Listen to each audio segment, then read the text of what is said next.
Hindi makapaniwala si Robby Domingo at naging emotional nga ito sa pagbabahagi ng balita magiging ama na siya.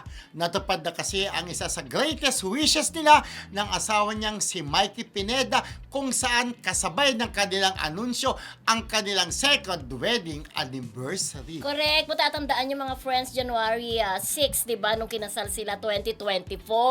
Tapos 'di ba kung matatandaan niyo rin na-diagnose si Mikey, 'di ba, ng parang rare yun na autoimmune disease, Kuya Romel. Yep. Pero sabi nga bago magpasko nung 2024, good news dahil parang clinical remission na siya, naging okay na siya. Yes, at ang good news pa, Yes. yun na magiging isa na siyang ganap na ama. Magiging tatay na si Robby na syempre ang bawat magulang, yung mga bagong kasal, di ba? Gusto nila talaga yung may anak, di ba? Magkakaroon na ng panganay si Robby at si Mikey. Pineda, Alam Mikey ko yun. Pineda. Oo, Pineda Mikey rin Pineda. papadrink.